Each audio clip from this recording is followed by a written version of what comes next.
favor nos ayuden llenando un forms para que el GOBE y el decanato tenga retroalimentación para futuras charlas. Entonces, sin más que agregar, creo que Muchísimas podemos continuar. gracias, Monse. Bueno, entonces ahora sí, mi querida Belén y Ana, les damos el espacio y la idea es como un conversatorio, es decir, hemos pensado este espacio como un conversatorio de cómo estamos analizando el bienestar emocional. Entonces, quisiera escuchar desde sus perspectivas, ¿cómo ven ustedes el bienestar emocional en el contexto del COVID, en el contexto en el que vivimos? Y eso quisiera que sea como la primera pregunta para empezar la discusión y empezar como la conversación entre ustedes. Entonces, les damos la bienvenida y ahí sí, no sé, Ana o Belén, como quieran empezar. Muchas gracias, gracias Flavio y por invitarme, gracias al Decanato de Estudiantes por organizar este tipo de eventos que son muy importantes para los estudiantes. Y bueno, quisiera empezar explicando un poquito qué entendemos por bienestar. A veces pensamos que el bienestar es algo que está fuera de nosotros y que vamos a conseguirlo cuando tengamos el trabajo que queremos, cuando saquemos la buena nota que estamos buscando, cuando tengamos la salida con los amigos, y en realidad el bienestar es algo que nosotros podemos ir generando. Y creo que esta pandemia, no sé qué opinas tú, Ana, ha brindado un espacio para como pausar un poquito las actividades de la vida cotidiana y volver la vista hacia ese bienestar y hacia todo lo que podemos hacer nosotros mismos para generar estos espacios que nos hacen sentir mejor. Sí, estoy de acuerdo. Yo creo que en verdad, ajá, el bienestar no está en como alcanzar metas y cosas así, porque al final esos son como alegrías y satisfacciones efímeras. La vida es más una colección de momentos, entonces hay que apreciar cada momento como es, y no todo momento va a ser esta euforia donde logré una meta o algo así. Y la pandemia sí, o sea, nos ha hecho vivir una vida mucho más aburrida, por así decirlo, sin tantas cosas emocionantes.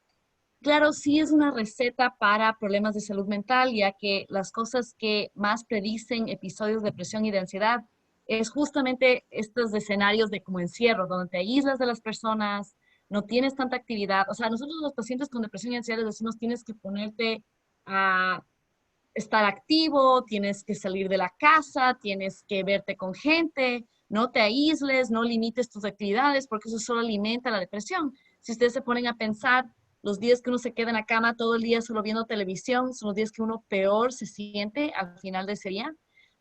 Entonces, claro, sí es una receta para problemas de salud mental terrible la pandemia, pero como dice Belén, también lo podemos aprovechar como una oportunidad para ver qué elementos de nuestras vidas quisiéramos cambiar. O sea, creo que te ayuda a cambiar de perspectiva. Y en esta línea, Belén y Ana, con todas estas personas que empiezan a tener como estos primeros síntomas de depresión, es decir, o de ansiedad por todo el encierro, ¿cuáles son como las recomendaciones? Porque tú, Ana, y como dice Belén, recomiendan a los pacientes, por ejemplo, tienes que verte con personas, tienes que salir, pero si salir involucra un riesgo, si salir involucra como un challenge para el contacto, por ejemplo, con humano, tú ya no puedes ir a un restaurante por miedo a contagio y tienes como un contexto familiar como un poco más complejo, porque a veces vives con personas que son ya población vulnerable o que estás en contacto con población. ¿Qué línea o qué recomendaciones ustedes pueden dar, por ejemplo, para estas personas que en este momento que están en la sala y que nos están viendo, están como empezando a sentir o que ya han pasado episodios de ansiedad o depresión y no han logrado como conectarse otra vez al ritmo normal que teníamos antes de la pandemia? Y pienso ahí que primero hay que diferenciar el término de distanciamiento social de distanciamiento físico. Entonces, en estos momentos de cuarentena es mucho más importante el estar conectados de verdad y significativamente con los otros, con nuestra familia, con amigos. Es súper importante y tal vez sí, no podemos hacerlo yendo a un restaurante a comer, pero podemos aprovechar de la tecnología y darle un buen uso ahora sí a las redes sociales, y que nos sirva más allá de solo poner un like en una foto, sino de conectar realmente con qué le está pasando al otro, qué me está pasando a mí. Probablemente, y yo creo que todos, y tal vez Ana y tú tienes más datos científicos sobre eso, estamos pasando por momentos difíciles con ansiedad, con tristeza, Y otra cosa súper importante va a ser empezar a aceptar las emociones que tenemos, porque muchas veces nos sentimos ansiosos o preocupados y empezamos a pelearnos con estas emociones. No debería sentirme así. Y esto hace que la intensidad de la emoción aumente y nos juega en contra. Nos sentimos más ansiosos, con más miedo.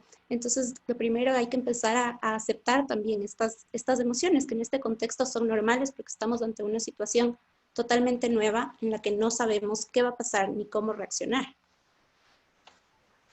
Sí, o sea, concuerdo completamente con Belén. Creo que, ajá, esa es, digamos, el mindset que uno se tiene que meter. O sea, yo creo que hay que validar que es un momento súper difícil y que normal que sientas ansiedad, normal que estés capaz más bajoneado de lo normal. Y sí, o sea, conectarte como sea con las personas que tú conoces, ya sea decir, ok, vamos a ver una serie juntos, tú prende como que el Zoom y vemos juntos a la, o sea, a la distancia física, digamos. Y la otra cosa importante, creo yo, dentro de eso es, igual hay que mantener horarios, o sea, tienes que levantarte a la misma hora, acostarte a la misma hora, tienes que tratar de mantenerte activo, aunque sea subiendo y bajando las gradas de la casa. Si es que antes ibas al gimnasio y todavía no te animas de ir al gimnasio en estos momentos, aunque sea viendo videos de YouTube, capaz cocinar nuevas recetas, no sé, meterte en otras actividades que permite el encierro si es que te encuentras en una situación donde tienes que mantenerte encerrado. Pero lo que sí no es aconsejable es simplemente sentarse a ver el televisor todo el día y no hablar con nadie. Eso es probablemente la receta para el desastre. Y como dice Ana, las rutinas van a ser súper importantes y para los chicos que son estudiantes va a ser más importante aún el que se levanten de la cama y se arreglen antes de conectarse a las clases por Zoom, porque muchas veces lo que hacemos es que estamos acostados, ponemos la compu, nos conectamos y seguimos con esa idea de estoy acostado, no ha empezado mi día. Entonces necesitamos arreglarnos, tener una rutina antes de empezar las clases para que nuestro cerebro pueda aprender bien. Y si es posible, tener la clase en un lugar como diferente al cuarto, en una salita o en un espacio donde puedan sentir que este es mi espacio de estudio y mi cuarto es mi espacio de relajación o de hobbies o de hacer otras actividades. Sí, porque Totalmente. incluso el hacer todo en la cama puede causarte después insomnio, porque tu cerebro empieza a asociar la cama con otras actividades que no son dormir. Entonces, eso también es terrible. Y en esta línea, Ana y Belén, ¿cómo podemos ponernos en rutina otra vez? Porque, es decir, ¿qué tips ustedes nos podrían dar? Porque estamos teniendo muchos de los estudiantes y muchas de las preguntas que giran de los estudiantes es, ¿cómo puedo hacer mi vida normal de clases? Porque, es decir, estar en el campus, involucrar a unas dinámicas sociales, un contacto humano que ahora ya no tenemos. Y eso podemos ver, por ejemplo, con los estudiantes en las orientaciones. En la orientación nos pasó como que teníamos chicos que en la orientación presencial se conectaban con todos los estudiantes de toda su casa, de todos los días, pero ahora se conectaban solo con los de este grupo específico de la reunión de Zoom, que somos 40 personas, pero y también solo con los estudiantes de la carrera. Entonces ya se pierden ciertas dinámicas, ciertas como rutinas. ¿Cómo se puede retomar estas rutinas este momento? Es decir, porque estas son preguntas que estamos teniendo ahorita en el chat. ¿Cómo continuar con la rutina? Es decir, ¿cómo empezar la rutina? ¿Qué tips nos dan para hacer una rutina efectiva dentro de casa? Lo que yo diría es, primero, o sea, te imprimes un horario, básicamente tus clases, y después yo haría esto incluso fuera de la pandemia. A diferencia del colegio, y esto es una transición que yo pienso que es súper importante, en el colegio todo es muy estructurado, no tienes huecas enormes ni nada de eso, entonces tu cerebro, o sea, eso es muy bueno para tu depresión y ansiedad. Yo les digo, yo trabajo en el psiquiátrico y les tenemos con un horario así como de colegio. O sea, a esta hora del desayuno, después tienen receso, después tenemos terapia grupal, A, B, C, a hora del almuerzo, más terapia grupal, salimos a una caminata y así. ¿Por qué es eso? Porque eso es lo mejor para la salud mental de uno. Entonces, ¿qué es lo que pasa en la universidad? Ya no tienes tanta estructura, entonces tú tienes que crear tu estructura. Entonces, tienes tus clases y en las huecas, entre clases, y ahora son entre entre sesiones de Zoom, de clases, trata de organizar, ok, en esta hueca voy a estudiar para estas clases o hacer estos deberes y así. No te vuelvas a ir a dormir o algo así, sino más bien, como dice Belén, estabas ya estudiando en la salita, quédate estudiando para otras clases, haz deberes, haz trabajos, que seguro siempre hay una lista de cosas que están pendientes por hacer. Entonces, trata de tener un horario como de trabajo, por así decirlo, o estudio, como si estuvieras en la universidad. Yo creo que eso es sumamente importante. Si es que necesitas apagar el celular porque te está distrayendo el WhatsApp y Instagram y todas estas otras cosas, hazlo. O sea, reconoce cuando no te está funcionando para que te puedas concentrar. Y no solo que vas a tener mejores notas, sino tu estado de ánimo también va a estar mejor. Ya después, tipo, cuando acabes tus clases y has aprovechado las huecas, vas a ver que vas a tener mucho más tiempo para relajarte de verdad. O sea, sin tener, no es esa cosa que estás viendo la serie o estás en Instagram y estás pensando, debería estar haciendo tantos deberes ahorita en vez de estar en estas, sino que puedes relajarte, ¿verdad? Porque sientes que has hecho full el día de hoy y ya, o sea, te puedes dar un descanso. Sí, las rutinas son súper importantes para organizarnos y para nuestra salud mental. Y en cuanto a lo que decías, Flavio, de cómo conectar con los profes y con otros chicos, también va a ser importante aprovechar los programas que tiene la U. La U tiene clubs que ustedes pueden investigar cuáles son y meterse en estos clubs respetando, como dice Ana, los tiempos de estudio, pero sí va a ser súper importante que logren entrar a uno de estos porque ahí van a conectar con chicos de otras carreras, incluso hay profesores, hay administrativos que formamos partes de los clubs y eso es lo que va enriqueciendo también su formación académica. Claro, justo yo creo que Ana mencionó algo súper como clave, porque yo creo que en esta pandemia hemos visto que los patrones de sueño, el sueño es muy importante para el bienestar emocional. Entonces, yo en mi caso personal, me acuerdo que al inicio de la pandemia mis patrones de sueño cambiaron muchísimo. O sea, estaba despierta hasta las 3 de la mañana. Entonces, yo creo que, o sea, ¿qué tips les puedes dar a los estudiantes de cómo regular este patrón de sueño? Porque muchas veces, ahora como estamos tan clavados en la computadora y nos quedamos haciendo trabajos, estudiando, muchas veces el tiempo, aunque sea chistoso, o sea, como que no medimos el tiempo, entonces, eh, ¿cómo podemos regular también eso para potenciar nuestro bienestar? Sí, yo creo que Monse topas en un punto muy importante. O sea, la pandemia ha dado insomnia a mucha gente y como tú dices, ha cambiado los patrones de sueño porque justamente el sueño se rige por las rutinas del día. Los ritmos sociales que tenemos durante el día dictaminan si vamos a poder dormir de noche. Por eso es que a los guaguas cuando se les entrena para dormir, les tienes en horario estricto durante el día y parecería que nada que ver lo uno con lo otro, pero tienes todo que ver. Porque el cuerpo para poder dormir bota ciertas hormonas a ciertas horas del día y la noche. Y esto está regulado por un horario de 24 horas que se llama el ritmo circadiano. O sea, el cuerpo mismo mide cuando hay un ciclo de 24 horas. Entonces, cuando tú no estás obedeciendo tu rutina normal, como que tu mente se pierde acerca de, ok, ¿cuál es la señal de que ya nos vamos a ir a dormir? Estás haciendo deberes así esta tarde en la cama, para el cerebro ya está totalmente perdido, ¿dónde está? Porque necesitas señales de que es hora de dormir. Ok, nos lavamos los dientes, nos ponemos la pijama, nos acostamos, apagamos, o sea, todo eso, aunque ustedes no lo crean, esa rutina, el cerebro lo asocia con que, ok, es hora de ir durmiendo. Entonces, cuando tú estás frente a la computadora, como tú dices, Monza, hasta las 3 de la mañana haciendo trabajos, el cerebro nunca cachó cuándo era la hora que íbamos a ir a dormir.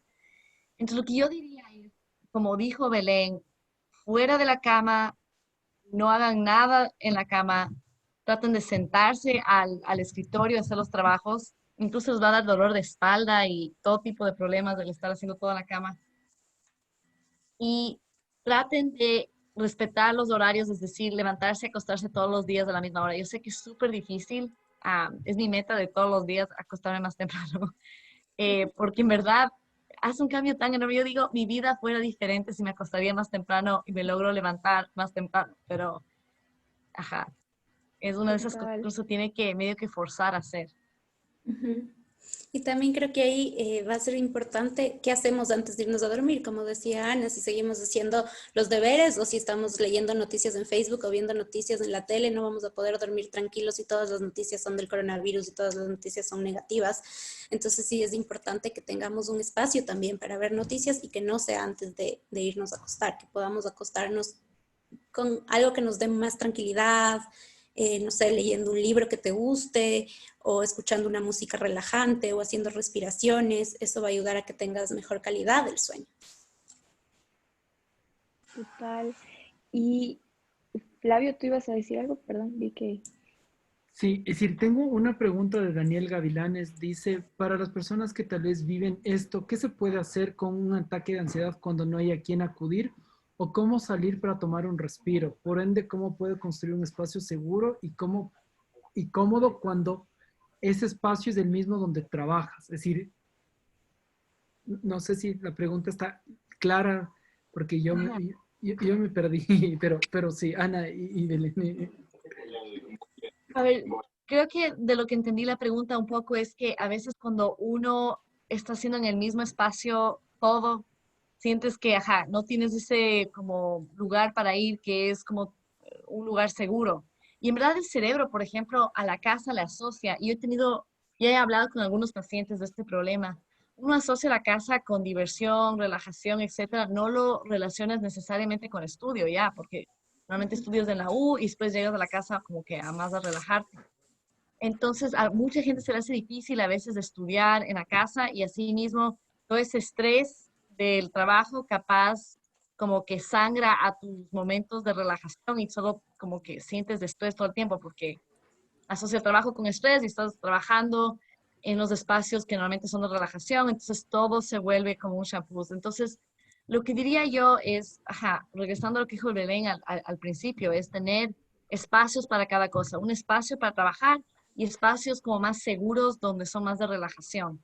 Entonces, trabajar en la sala, en el comedor, en un escritorio y tener tus espacios para ver tele y descansar que sean otros. Sí, Y totalmente de acuerdo, perdón, Monse. sí, Belén. Y con lo que decían sobre la ansiedad, justo la pandemia está generando mucha ansiedad y ahí va a ser más importante que hayan rutinas. Las rutinas organizan al cerebro y el cerebro ya sabe que después de esto voy a comer, entonces no me preocupo por eso, que a tal hora me voy a dormir, entonces va disminuyendo las preocupaciones. La rutina va a ser súper importante si es que hay ansiedad. Sí, y lo que dijo Belén al inicio también, esto de aceptar la ansiedad, creo que también es clave para que no te dé un ataque de pánico, porque como explicó Belén muy bien, en verdad, lo que más te hace escalar un ataque de pánico es el rechazo a la ansiedad y esa lucha, porque ahí sientes ansiedad de estar ansioso y se friega todo. Entonces hay que como aprender a como, ok, hoy día me levanté más ansioso, ya nada, voy a dejar que la ansiedad como que me acompañe el día de hoy, no voy a luchar contra él, no voy a tratar de tranquilizarme, porque justamente en los intentos de tranquilizarte empiezas a tensionarte porque no te logras tranquilizar y empieza toda esta lucha. Sí, y también ahí para complementar lo que dice Ana, las emociones y la ansiedad tienen como igual, como su pico y luego van decayendo. Entonces es como, ok, Yes. tengo ansiedad, voy a aceptarlo, voy a esperar que pase mientras sigo mi rutina y mis actividades de la vida del día a día. Sí, justo me parece súper importante, pero yo tengo una pregunta para ustedes, chicas. Por ejemplo, no solo estamos viviendo, o sea, no solo yo estoy en mi casa, estoy con 4 personas más acá. Entonces, ¿cómo nosotros podemos potenciar este bienestar emocional en la familia? Porque cada uno tiene su estrés, estrés en la universidad, estrés, mis papás tienen estrés en el trabajo, colegio. Entonces, ¿cuáles son, en cambio, los tips de poder potenciar este bienestar emocional dentro de mi hogar, que ahora se convirtió todo? Ajá.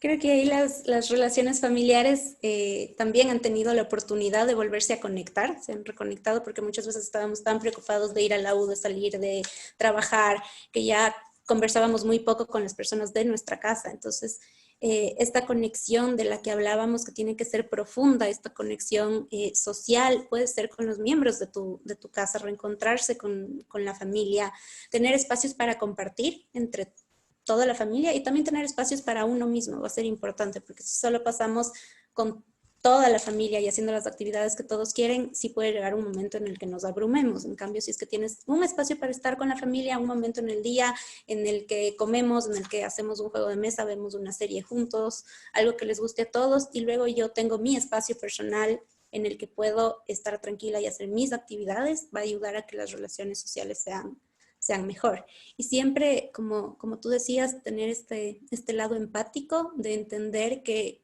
para todos esto está siendo difícil y que para todos esto es nuevo. Entonces, así como para mí es difícil estudiar, para mi papá es difícil su trabajo y para mi hermano es difícil la escuela. Entonces, todos estamos en el mismo aprendizaje ahorita.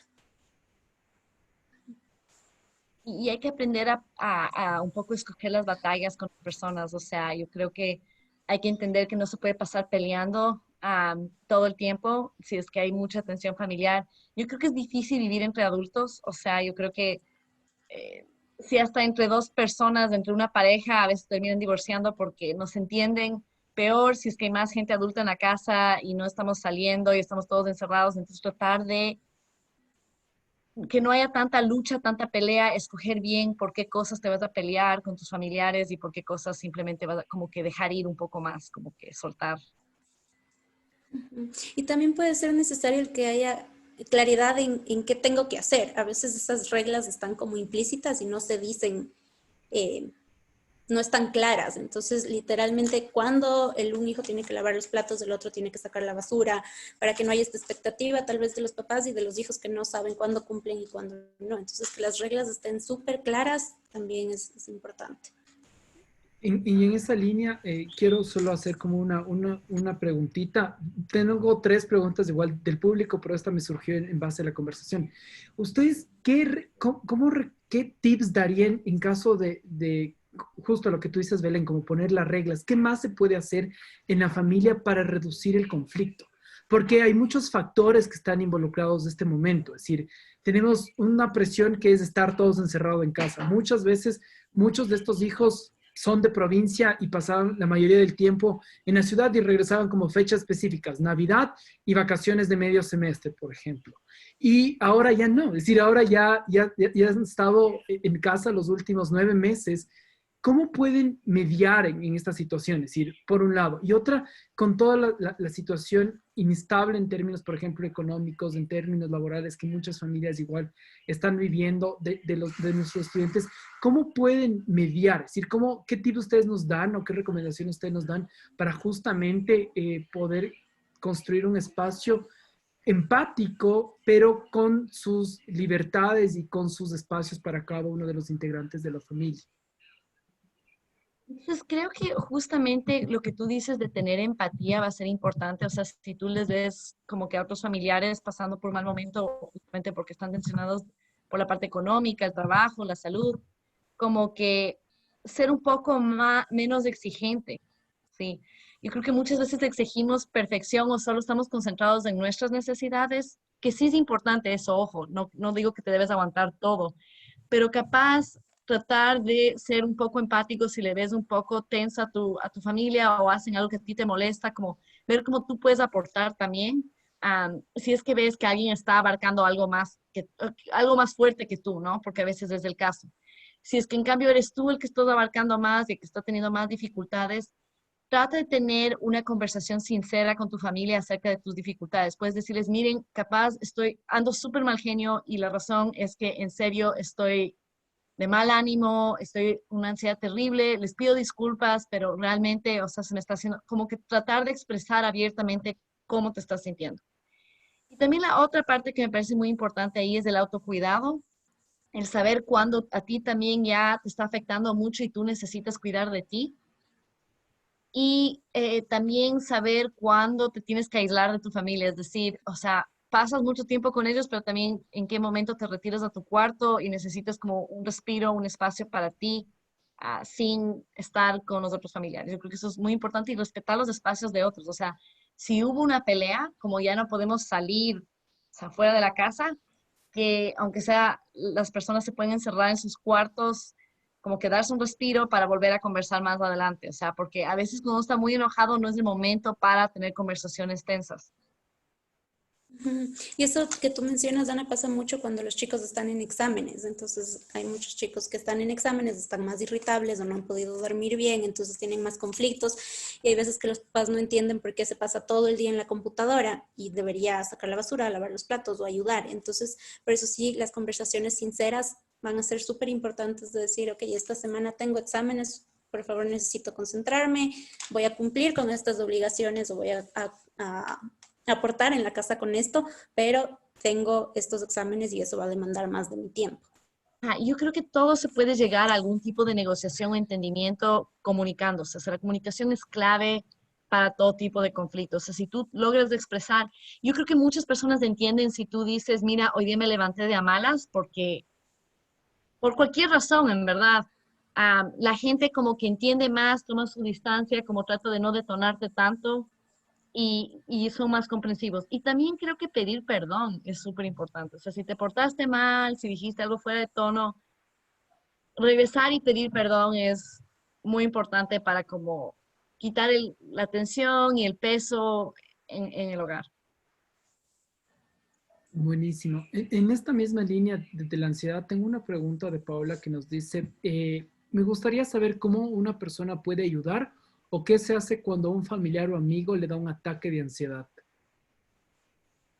Entonces, si es que un familiar o un amigo está teniendo un ataque de ansiedad, creo que acompañarle en el ataque de ansiedad es importante, sin como tratar de tranquilizarle tampoco, porque no vas a poder. Am, y creo que la otra parte importante es tampoco hacerle sentir mal acerca de la ansiedad. No le debes decir, estás exagerando, estás catastrofizando, no sé por qué te pones así, no está pasando nada, tranquilízate, cálmate. Si cálmate funcionaría para calmar la ansiedad, no existirían los ansiolíticos ni los psicólogos, o sea, no funciona. Sí, ajá. Ni tranquilízate ni cálmate funcionan. Entonces creo que es importante simplemente validar y decir, oye, qué difícil lo que estás pasando, veo que estás ansioso, cuéntame más, ¿qué estás sintiendo? ¿Qué estás pensando? Ahí ya le estás ayudando a hacer un poco de mindfulness, de como que entender cuál es su proceso, qué es lo que estás sintiendo, en vez de cuestionar la validez, porque a veces nosotros por bien hacer les decimos, mira, lo del coronavirus no es tan grave, no sé por qué te pones así, te exaltas de gana te pones así, en verdad no es tan grave. Hacemos por bien hacer, porque lo que estamos tratando de ayudar a la persona a ver es que capaz estos pensamientos negativos que están teniendo son demasiado negativos, pero estamos invalidándoles y esto solo intensifica el malestar, porque encima de la ansiedad ahora se sienten como ridículos de sentir la ansiedad y van a sentir que no les entiendes, no les quieres comprender, no existe una conexión y capaz la siguiente vez ya no quieren expresar lo que están sintiendo contigo, no sienten que pueden ponerse vulnerables contigo, que a ti te molesta que están ansiosos. Sí, muchas veces los chicos tienen miedo de que los familiares o los amigos les cuestionen por qué están sintiendo lo que están sintiendo, por qué están con ansiedad o por qué están con depresión, si es que tienen todo lo que supuestamente requiere no tener depresión o ansiedad, y eso aumenta e intensifica las emociones. Entonces, más bien, como dice Ana, acompañar sin preguntar, sin juzgar, y habrán momentos para preguntar después, pero en ese momento solo una compañía sincera ayuda bastante. Perfecto.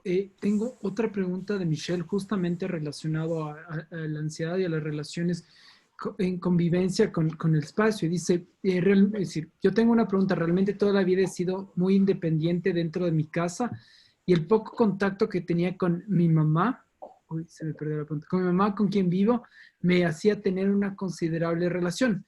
Pero ahora al momento de estar todo el tiempo con la misma persona y al ser tan diferentes como yo muy ordenada y ella muy desorganizada, lo que nos ha hecho es empeorar la relación. ¿Cómo lograr convivir así de bien? ¿Qué tips nos podrían dar? Entonces creo que tiene que llegar a algún tipo de negociación para dos personas que son tan distintas. Tienen que llegar a algún tipo de acuerdo, o sea, encontrarse como que a la mitad del camino. Entonces, tampoco es que la persona ordenada le tiene que exigir a la persona desordenada que tiene que hacer todo así, sino hay que escoger las batallas. Si es que la persona ordenada le mata que la cocina esté sucia o desordenada, entonces capaz ese es el área donde no hay negociación, o sea, se tiene que mantener limpia y ordenada. Pero capaz otros espacios como que dejar ir un poco, o sea, y lo mismo la persona desordenada también tiene que entender y cambiar un poco para ayudarse, o sea, entre los dos. Creo que ahí es importante no entrar en una batalla de quién tiene la razón, o sea, como que la persona ordenada decir a la persona desordenada, tú tienes que ser ordenada. Está pésimo que seas desordenada. Ni tampoco la persona desordenada le puede decir a la persona ordenada, tú eres demasiado rígida y demasiado exigente, sino que tenemos que llegar a la mitad del camino. O sea, y la persona ordenada capaz tiene que entender dónde está su punto de negociación o de innegociables y a qué acuerdo pueden llegar. Y tal vez funcione también anticiparte un poco, si ya dejé desordenada, no sé, el cuarto porque tenía que hacer algo urgente, entonces decir como, perdón, el cuarto está desordenado, pero acabo de hacer esto urgente y ya puedo ordenar. Entonces, como volviendo a lo que decía Ana antes, la comunicación es básica en estos procesos de convivencia. Buenísimo. Tengo la pregunta de Tomás que nos dice, ¿cómo separar de manera práctica tus espacios de trabajo? Espacio de trabajo de otras cosas. Ajá, en general en relación a los otros espacios. Lo que diría yo es, si es que puedes tener un espacio completamente aparte, mejor. Mientras menos asocias tu área de trabajo con otras actividades, mejor. Entonces, si es que puedes tener un escritorio en un cuarto que es de escritorio, mejor. Pero si es que no es así, tratar de encontrar, aunque sea el mesón de la cocina, podría ser mejor que seguir trabajando en tu cuarto. La otra cosa es, si es que estás haciendo algo creativo, tener un escritorio desordenado te va a hacer más creativo porque te distrae, pero si es que tienes que concentrarte en lo que estás haciendo, porque es un deber de matemáticas, de física, no sé, un ensayo que tienes que hacer, trata de mantener tu espacio de trabajo ordenado. Como decía Belén, báñate, vístete, peínate, como si estuvieras en la U. Todo eso ayuda a que te concentres. Porque si no es medio como que a media mañana es, ¿será que me baño ahorita? ¿Será que me peino? O sea, como que no, ya tienes que sentarte a tu clase habiendo tomado el café, bañado, vestido, como que ya listo para comenzar el día, diría yo. Y preferible no comer en el escritorio nuevamente, tratar de mantener tu espacio de trabajo netamente para el trabajo, para que no estés asociando, también para que no estés en esta cosa de como que me volvió a dar hambre. Y es porque si comes frente al televisor todo el día, frente al computador todo el día, tu cerebro le asocia la computadora con comida. Entonces, por eso es que uno no debería comer mientras ves tele, porque asocias la tele con comida. Entonces, y no estás siendo mindful de cómo comes. Entonces, hay gente que sube de peso así. La comida en la cocina, el estudio, en el espacio de estudio y todo en su espacio separado.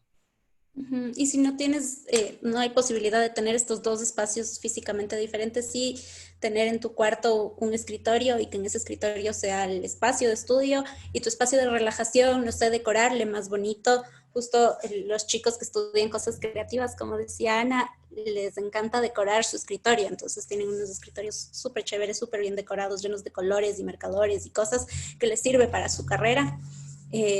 Pero si es que no estudias algo así, sí, algo más como ordenado, organizado, y tu espacio de relajación también, que sea un espacio donde te puedas sentir cómodo, donde sientas esa diferencia de esto es estudio y esto es un espacio para mí de mis hobbies, de mi relajación, de mi tiempo.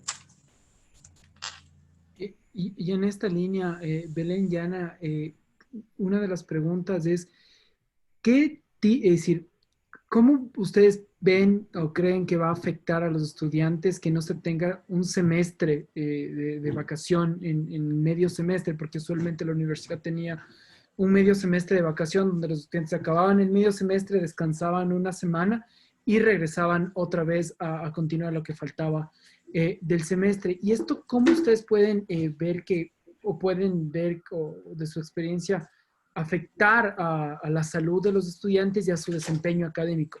Y en esa línea, al no tener como estos espacios de una semana que usualmente teníamos de vacación, ¿qué pueden hacer los estudiantes para no perder la motivación? Es decir, que seguir cargados de energía y poder continuar con la mitad de su semestre final. Entonces, las vacaciones son un arma de doble filo, en el sentido en que uno sí descansa, pero también a veces te descuadran las vacaciones. No sé si les ha pasado, pero lo que pasa es que nuestro cerebro funciona como las leyes de física. Los objetos en movimiento se mantienen en movimiento, los objetos en descanso se mantienen como en descanso. Entonces, o sea, cuando uno cambia de alta energía, haciendo mil cosas, a la vacación eso es fácil, porque, uf, o sea, qué alivio, qué rico. Pero de la vacación a volver a la rutina es tan fuerte que alguna gente, o sea, no se recupera en 2, 3 semanas después de una semana de vacación, les toma 2, 3 semanas en agarrar el ritmo de nuevo, la viada. Entonces, por un lado, la vacación, sí, o sea, yo siento que las vacaciones son importantes para el descanso, pero a la vez también sí te quita viada. Entonces, va a depender mucho de la persona.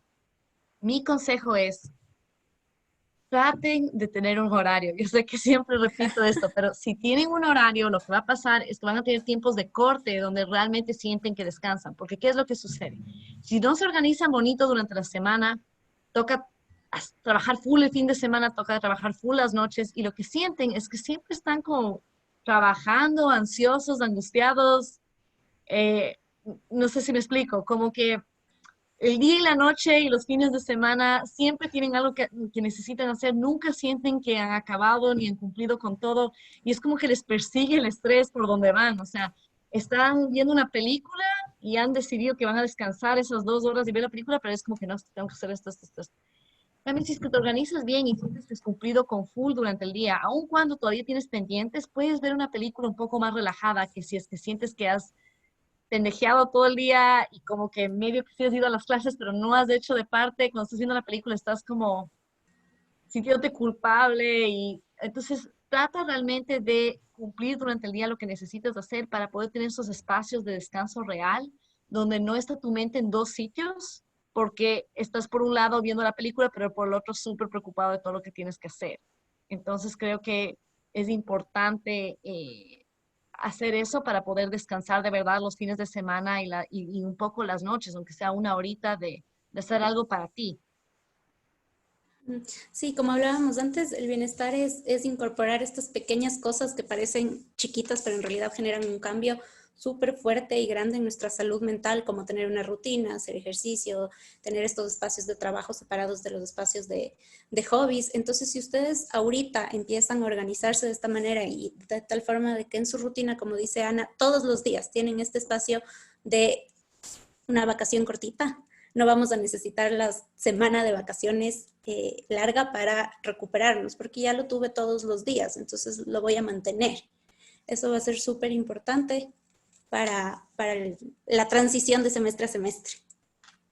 Y en esta línea tengo una pregunta y va más relacionado al tema de la motivación.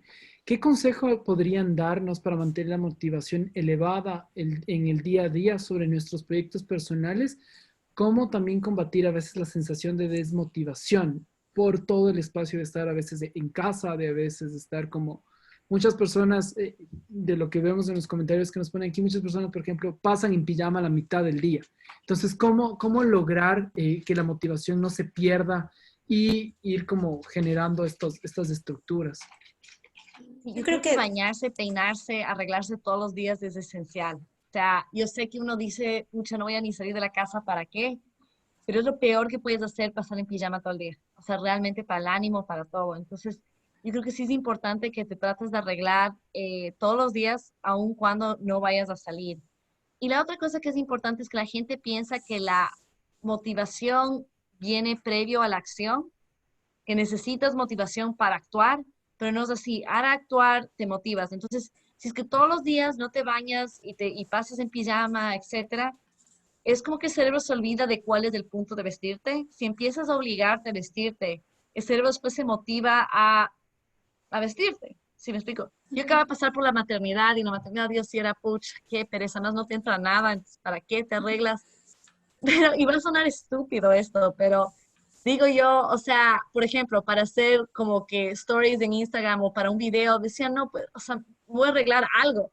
Y es que sí te aumenta la autoestima. O sea, te ayuda un poquito a simplemente no sentirte como que decía, nunca me arreglo, nunca me hago el pelo, no sé, o sea, entonces como que yo creo que sí es importante y yo les puedo decir por mi experiencia personal que sí te levanta el ánimo a hacer eso. Ajá. Yo ahorita, por ejemplo, estoy trabajando presencialmente, entonces ya mi vida como que ha regresado a ser otra, pero por circunstancias muy particulares de mi trabajo, porque tengo pacientes que están internados en el hospital, pero creo que para los que todavía están haciendo teletrabajo es importante, ajá, les digo, o sea, en realidad que sí aumenta tu ánimo el tener que arreglar todos los días.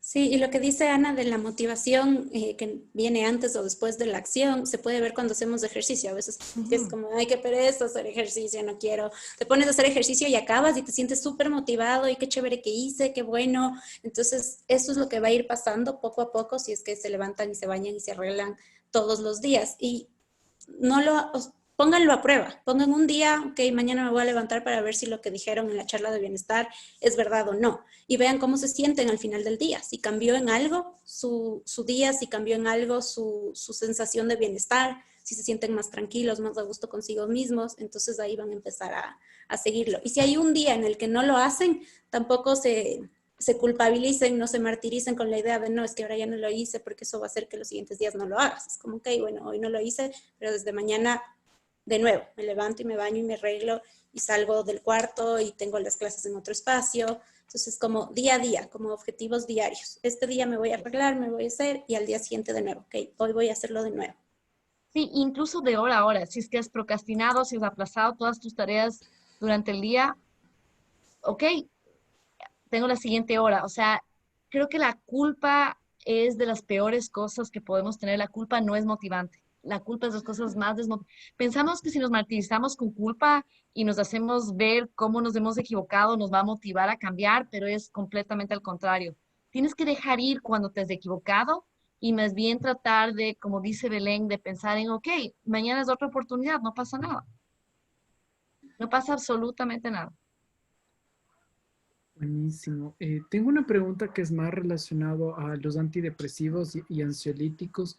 Nos pregunta Eric, ¿cómo se puede disminuir la dependencia de los mismos? Entonces, yo creo que para poder, primero para reducir la dependencia tienes que ir reduciendo la dosis de a poco con el psiquiatra. Y de ahí la otra es, tienes que encontrar otros mecanismos para afrontar tu depresión y tu ansiedad, para que reemplacen los medicamentos. Entonces, justamente todo lo que hemos ido hablando son cosas que te pueden ayudar a sostenerte para que tu depresión y tu ansiedad no empeoren cuando empiezas a dejar los fármacos. Es súper común que los chicos dejen los fármacos porque ya se sintieron un poquito mejor. Y esto genera que después de unos meses hayan unas recaídas muy fuertes porque no estaban todavía listos para dejarlo o lo dejaron de una sin seguir las recomendaciones del doctor de ir bajando la dosis poco a poco. Entonces, tienes que hacerle caso a tu doctor en eso, como él diga que vayas dejando o que vayas rebajando la dosis y cuando él crea que ya estás listo. Y como dice Ana, sí es importante compartir esto de los fármacos con otras estrategias. Entonces puedes empezar un proceso de psicoterapia si no estás yendo a psicoterapia para que ahí encuentres estrategias que te ayuden a generar herramientas para poder ir dejando los fármacos paulatinamente, pero siempre con recomendación médica. Buenísimo. Tengo algunas preguntas. Les invitamos igual a las personas que están conectadas a que nos sigan enviando las preguntas por el chat para compartir con Ana y Belén. Y quiero hacer igual la siguiente pregunta. Es más relacionado al tema de ataques de pánico y nos preguntan, ¿por qué algunas personas que sufren un ataque de pánico sienten que pueden morir? ¿Y qué papel juega la respiración en un ataque de pánico? Y quisiera que también nos den unos tips tips de respiración que pueden ayudar para varios momentos del día, no solo para los ataques de pánico, sino, por ejemplo, para evitar algún conflicto o para poder como canalizar momentos de estrés durante el día. Bien, entonces los ataques de pánico, ¿por qué se sienten que uno se va a morir? Es porque estás interpretando los síntomas físicos de la ansiedad, porque la ansiedad te hace tener un montón de síntomas físicos, o sea, vas a sentir palpitaciones, vas a sentir dificultad para respirar, vas a sentir que sudas, capaz sientes un poco como de mareo o despersonalización. La ansiedad causa todos estos síntomas físicos y la persona con propensidad al pánico interpreta estos síntomas como que, pucha, voy a morir de un ataque al corazón o me va a dar un paro respiratorio. Entonces, por eso es que sientes que vas a morir, es porque interpretas esos síntomas físicos como algo peligroso. Dices, chuta, ¿será que me está dando un ataque cardíaco? Y el rato que dices, me estará dando un ataque cardíaco, ¿qué pasa con tu ansiedad? Se dispara. Dispara. Y al dispararse su ansiedad, hay más síntomas físicos, estás hasta más ansioso ahora de que capaz es un ataque cardíaco de verdad. Y se vuelve un ciclo vicioso hasta que tienes un ataque de pánico y a veces terminas en la sala de emergencia pensando en que es algo súper grave. Pero, ¿te puedes morir de un ataque de pánico? Absolutamente no. Nadie nunca en la historia de la humanidad se ha muerto por un ataque de pánico. ¿Se siente como que te vas a morir? Sí, absolutamente te sientes como que te vas a morir, pero nunca nadie se ha muerto por ansiedad. Es incómodo, es horrible, es la sensación más espantosa que uno podría tener en la vida, pero no te vas a morir. Eso es muy importante tomar en cuenta. Y después la respiración. La respiración tiene todo que ver en un ataque de pánico. No respiren profundo en un ataque de pánico. Ni rápido ni profundo. Lento y solo sorbos. Y si es que no puedes dejar de hiperventilar, si estás respirando así, necesito tranquilizarme. Necesito tranquilizarme. Esto solo el ataque de pánico, porque lo que estás es botando todo el CO2 de tu cuerpo. Y eso le hace alcalina a la sangre y eso es lo que le señala al cerebro a que sigas teniendo ansiedad. Entonces tienes que agarrar una funda y respirar en la funda, porque lo que estás haciendo ahí es como ahogándote para que el CO2 aumente. Entonces tienes que dejar de respirar más bien para que tus niveles de CO2 regresen a la normalidad. Si tienen Samsung, pueden hasta medirse cómo está ah, es un oxímetro, puedes medir el porcentaje de oxígeno en tu sangre y vas a ver que estás súper bien, aun cuando te sientes que te estás ahogando, es el contrario, tienes muchísimo oxígeno, más bien lo que te falta es el CO2. Entonces, si han visto a la gente con ataque de pánico que respira en la funda, es porque los doctores lo que quieren es que vuelvan a inhalar el CO2 que están botando. Se trata de respirar de forma más tranquila y solo sorbos de aire, no... Ahí estoy botando cantidades masivas de CO2. Y verán, si hacen la prueba ahorita y hacen un ejercicio donde empiezan a respirar así, van a ver que empieza a darles ansiedad. Enseguida te empieza a dar ansiedad, las palpitaciones y todo. Entonces, creo que es importante, puedes hacer un ejercicio de mindfulness de respiración donde estás enfocado en cómo respira naturalmente tu cuerpo. O sea, no tratas de manipular la respiración, no tratas de ir más rápido ni más lento, sino solo observas con naturalidad tu respiración. Perfecto, gracias. Ana, y en esta línea tenemos una pregunta de Paula que nos dice, me gustaría saber la diferencia entre un ataque de pánico y un ataque de ansiedad. ¿Cuál es la diferencia? Creo que es difícil, creo que la gente les usa de forma intercambiable, aunque verás, el ataque de pánico tiene que venir de la nada. Entonces, para que sea un ataque de pánico de verdad, tiene que venir de la nada. O sea, estás te subes a un bus o un elevador y ¡pling! De repente te da un ataque de pánico. Ahora, no vienen de la nada, pero en tu mente sí vienen de la nada, en el sentido en que normalmente hubo un cambio fisiológico en tu cuerpo que ahora tú estás interpretando como algo negativo. Pero sí, los ataques de pánico vienen de la nada. O sea, tú estabas tranquila hasta que de repente te empezaron todos tus síntomas físicos de la ansiedad y te dio el ataque de pánico. Los ataques de ansiedad normalmente son por una razón. Digamos, hijo, me acabo de dar cuenta que no pagué la luz o lo que sea y no tengo de dónde pagar y empieza tu ansiedad. Tienes un trigger, o sea, algo en específico. O, por ejemplo, tienes que dar una presentación frente a 200 personas y te da un ataque de ansiedad. Tiene una razón, hubo un detonante, digamos. En el caso del ataque de pánico, no hay un detonante aparente, sino como que de la nada empezaste a sentir un montón de síntomas físicos.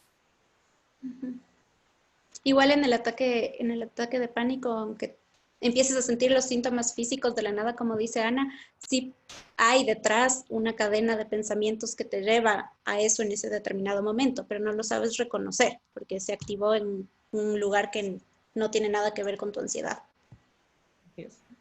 Perfecto. Tengo una pregunta. Es decir, ¿cómo podemos pasar de una desorganización total a regirnos por una rutina exacta? A ver, yo creo que podrías comenzar de a poco. Si tienes una desorganización total, capaz es demasiado drástico ir a una rutina así militar. Entonces, trata de organizar una parte de tu día, aunque sea. Yo lo que diría es comienza con el sueño. O sea, trata de acostarte temprano y levantarte temprano. Solo por ahí. Y de ahí capaz de almorzar a la misma hora todos los días. Y de ahí el siguiente paso podría ser, ok, organizarte un poquito más en la mañana y así.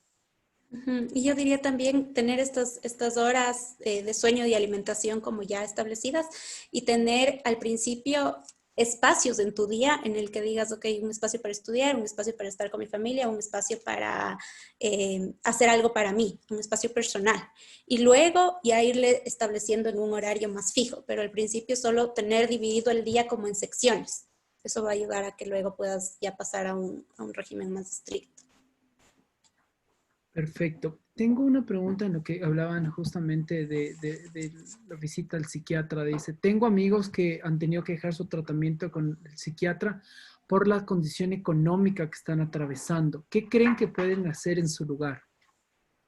A ver, ahí creo que por alguna razón siempre pensamos que la salud mental es lo primero que debemos postergar o lo primero que debemos cancelar cuando tenemos una crisis económica y en realidad debe ser lo que hay que mantener, porque si estamos bien de salud mental, si estamos estables, vamos a poder tener un trabajo estable, nos va a ir bien en la U, entonces los problemas van a ir disminuyendo poco a poco. Entonces, el consejo sí creo que debe ser más bien hablar con el profesional y de los psiquiatras que yo conozco y los psicólogos que yo conozco, todos hemos adaptado nuestros precios a precios súper flexibles por la pandemia. Entonces, hablar con el profesional para poder rebajar un poco los precios y poder hacer un plan tal vez con él de cuándo voy a poder dejar las pastillas o espaciar un poco las sesiones, pero dejarlo de golpe sin supervisión médica no es recomendable. No sé qué opinas, Dani. No, sí, ajá, estoy completamente de acuerdo con Belén. Perfecto. Tengo una pregunta que creo que ya le hemos venido respondiendo, pero Daniel nos pregunta, ¿cómo mantener la interacción social con el resto de personas que físicamente no han podido? Es decir, ¿cómo pueden ellos mantener? Es decir, ¿qué canales o qué recomendaciones ustedes dan para que sigan interacción con otras personas, manteniendo obviamente el distanciamiento físico? Ahorita creo que hay un montón de aplicaciones de juegos que puedes hacerlo en línea. Como decíamos antes y como decía Ana, puedes ver una película o una serie por Zoom, las dos pantallas ahí, o pedir la misma cosa de comer y igual hacer una reunión por Zoom y comer lo mismo y comentar, o meterse a una clase de aeróbicos o de una receta de cocina con amigos. Entonces creo que es momento como para ser súper creativos en qué podemos hacer con nuestros amigos y aprovechar este tiempo y mantener estas relaciones y estos vínculos mucho más profundos. Completamente de acuerdo. Perfecto. Y esta es una pregunta relacionada al COVID. Es una persona que ya superó el COVID. ¿Cómo maneja la ansiedad post-trauma de la enfermedad? Porque algo que hemos escuchado mucho y hemos podido ver es que muchas personas o se imaginan los síntomas del COVID por todo lo que están viendo en las noticias, por todo el miedo que empuja la enfermedad. ¿Y qué hacen estas personas? Por un lado, las que no han tenido COVID y que se imaginan toda la sintomatología, que el primer dolor de garganta ya lo ven fatídico, como estas personas que ya han vivido COVID, que han sufrido y que están en este periodo post-trauma de la enfermedad. Sí, o sea, yo creo que es una cosa tan dura, ¿no? O sea, y creo que solo al haberlo experimentado puedes saber lo duro que es pasar por una experiencia así de fuerte. Yo creo que lo importante es estar consciente de cómo, primero, o sea, si es que tuviste que atravesar algún duelo alrededor de eso, creo que es importante que te permita sentir la tristeza de ese duelo. Si es que sobreviviste a la enfermedad tú mismo y ahora estás como con secuelas de eso o con cosas de querer descontaminar todo o cosas así.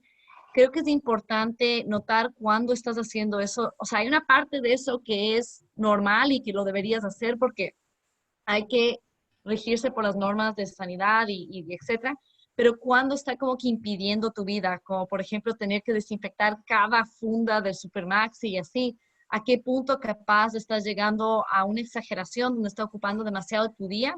Y capaz podría ser hasta trastorno obsesivo compulsivo. Entonces, creo que ahí es importante ver una distinción. también creo que va a ser importante en el caso que mencionabas, Flavio, de las personas que no han tenido COVID y se están imaginando los síntomas o el primer dolor de garganta, ya piensan que es, como identificar qué está detonando esto, porque puede ser que estamos viendo muchas noticias o solo conversando de esto con nuestros familiares o leyendo los fake news que mandan en WhatsApp del coronavirus y el COVID. Entonces, como ir limpiando también qué información queremos que nos entre y qué información queremos que esté en nosotros para así organizar un poco nuestro día a día. Y en esta línea del COVID, una pregunta que también surge es, ¿ya hay, en base a su experiencia y lo que ustedes han revisado, existe ya estudios de los daños que puede generar el COVID en el cerebro de las personas que han sufrido la enfermedad? Sí. Como produce coágulos, hay gente que les ha dado infartos cerebrales, que ha causado daños así, pero es demasiado temprano para saber a qué porcentaje de la población les ha afectado de esa forma la enfermedad. Sé que de lo que se ha estudiado parece ser una minoría de personas que les da estos como coágulos en el cerebro y tienen como microinfartos o infartos, alguna gente infartos incluso masivos, donde empiezan ya con síntomas como de demencia, sí, pero parecería que hasta el momento es un porcentaje pequeño de la población donde se producen coágulos por el coronavirus. Perfecto. Tengo una pregunta de Daniel que dice, ¿cuál es un buen método para controlar o tener pensamientos intrusivos, en especial cuando son de cosas extremadamente negativas de nosotros mismos? Lo importante es, el mindfulness puede ayudar bastante a la conciencia plena, digamos en español, el poder observarles de estos pensamientos, pero no engancharte en ellos, no alimentarlos, y cuestionar la validez del pensamiento también. Creo que eso es bien importante. Si te enganchas en cada uno de estos pensamientos y le tomas como un hecho, en vez de solo verlo como un pensamiento, entonces, claro, le vas a dar muchísimo más peso, importancia, y ese sesgo atencional, claro, le va a hacer que impacte muchísimo más en tu vida. Uh-huh. Perfecto. ¿Cómo la incertidumbre influye en el bienestar emocional? Creo que la incertidumbre genera preocupación y genera ansiedad. Hay que entender que la ansiedad y la preocupación son emociones y son reacciones normales del ser humano, adaptativas, que nos sirven hasta cierto punto para defendernos, para salir corriendo, para luchar, para escondernos. Entonces, ahorita estamos viviendo una situación de incertidumbre porque no sabemos cuándo se va a terminar, no sabemos cómo afecta el coronavirus, justo lo que decían en el cerebro, no en todas las personas es igual. Entonces estamos viviendo una situación de incertidumbre que va a generar ansiedad. Sí, lo importante es que esa ansiedad no interfiera con tus actividades de la vida cotidiana, es decir, que no por que estaba muy ansiosa ya no me conecté a clases, no hice un deber, no pude dar un examen, porque ahí habría que trabajarlo más a profundo. Perfecto. Y nos pregunta María Rosa, ¿cómo manejar emociones fuertes ahora que la rutina es la misma y y como que siempre estamos en casa? No se cambia mucho el ambiente. Creo que dentro de la rutina puedes articular actividades creativas, actividades diferentes. Creo que es momento para cuestionarte qué es eso que siempre has querido hacer y no has podido por falta de tiempo o porque no tenías recursos. Ahorita en YouTube puedes encontrar clases de todo, entonces esto puede hacer que la rutina no sea exactamente la misma todos los días. Esto de incluir relaciones sociales y vínculos estables con diferentes grupos de amigos también puede ser bastante útil para que él no se sienta como que todos los días son iguales. Perfecto. Y sus reflexiones finales, es decir, ya para ir cerrando, ¿cuáles son sus reflexiones finales del bienestar emocional? ¿Qué tips y recomendaciones, aparte de las que ya nos han compartido brillantemente, muchísimas gracias, podrían dejar a los estudiantes que nos están escuchando? Es decir, ¿qué quisieran compartir como reflexiones finales y como ideas finales de esta conversación? A ver, creo que como reflexión final, creo que es importante como conocerse uno mismo y y creo que esta situación de la pandemia como que ayuda un poco en eso, en el sentido en que am, lo que forma quiénes somos realmente es lo que hacemos en nuestra vida diaria. Entonces, si regresamos a esto de las rutinas, en verdad, ¿cómo escogemos? O sea, a ver, la gente dice este es del año perdido, ¿no es cierto? Como que muchas de las cosas que hubiera querido hacer no se hicieron y como que es tiempo perdido, pero en verdad es tiempo perdido si es que tú has decidido que así va a ser. Y con esto no quiero decir ni avergonzar a la gente que siente que en verdad ha perdido el tiempo viendo Netflix o cosas así. No pasa nada, o sea, no es por juzgar a esas personas, no es que tenías que haber escrito la gran novela o algo así durante la pandemia, aprovechando el tiempo, tampoco es esa la idea. Pero creo que sí hay que pensar en que el tiempo es lo único que uno no puede recuperar en la vida y hay que aprender a aprovechar los momentos aun cuando no es lo ideal. Y creo que una cosa chévere de la pandemia es que te hace entender que, a ver, hay que aprender a aceptar las cosas que uno no puede controlar, como esto de la pandemia, y ver cómo, si no es sacarle provecho, al menos seguir haciendo las cosas que quieres, replantearte metas, qué quieres con tu vida, con tus relaciones sociales, etcétera. Y siguiendo esta línea, creo que lo que dice Ana es cierto, porque tenemos esta idea de que el bienestar es estar felices, de que en la cuarentena debimos haber ya acabado 5 cursos, 3 libros, haber planteado metas súper diferentes. Y es normal dentro de la cuarentena también sentir miedo, también estar tristes, también no querer hacer nada. Entonces hay muchos chicos que vienen a consejería y comentan que están pasando por situaciones difíciles, los papás perdieron el trabajo, un familiar con coronavirus, se sienten tristes, preocupados y quieren dejar de sentir esta emoción. Y más bien esta emoción es la coherente con lo que están viviendo ahorita. Entonces quiero recalcar esto de aceptar qué es lo que nos está pasando, aceptar esta emoción. Como dice Ana, no podemos cambiar la situación, pero sí podemos tener una actitud frente a esta situación. Entonces, ¿con qué actitud estoy viviendo yo este tiempo de cuarentena? Muchísimas gracias, Belén y Ana, por su espacio, por sus ideas y sus reflexiones. Creo que ha sido un espacio valioso para hablar sobre el bienestar emocional, de poder responder un montón de dudas que han tenido los estudiantes y el público igual que se conectó en un jueves previo a feriado y compartido de la selección. Entonces, agradezco a todos los que se conectaron y a ustedes por esas ideas. Creo que nos llenan de energía, es decir, creo que todos hemos pasado varios momentos de ansiedad a lo largo de la pandemia y a lo largo del encierro por varios factores, es decir, desde la incertidumbre de empezar a trabajar en la casa, a estar en convivencia con personas con las que usualmente no estábamos como acostumbrados a tener como una relación tan frecuente, y creo que esto nos da luces para guiarnos y generar como cerrar bien el año y empezar el siguiente con estas nuevas energías y con una nueva realidad con la que vamos a convivir durante un tiempo, pero con nuevas rutinas. Entonces,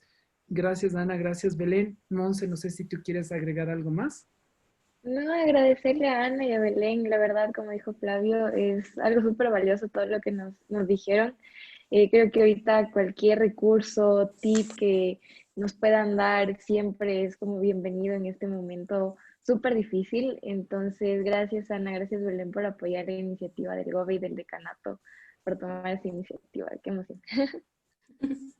Gracias a ustedes, Monse y Flavio. Y si Gracias.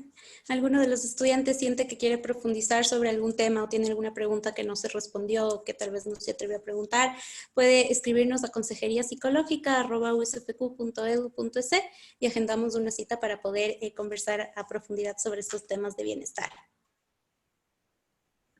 Muchas gracias, María Belén. Siempre es bueno tener recursos, súper importante. Sí, y en esa línea vamos a compartir igual esta grabación tanto a nuestras invitadas del día de hoy como a todos ustedes por el correo electrónico, invitarles a estas secciones de charlas que hemos llamado Perspectivas Bienestar Dragón desde varias voces, porque vamos a analizar el bienestar desde varios ángulos. Entonces creo que esto nos va a permitir entender, como decían Belén y Ana, que va más allá de un punto específico o de un elemento, sino el bienestar involucra varias relaciones y vamos a explorar estas relaciones tanto con otras personas, con el medio ambiente, con la situación actual, con los diferentes temas. La próxima semana vamos a abordar el bienestar desde la etnicidad. Vamos a hablar un poco de estos retos que involucran hablar de bienestar y etnicidad, de estas ideas, pero a lo largo de las semanas vamos a ir abordando varios temas. Entonces, muchísimas gracias por estar con nosotros, y Ana, Belén,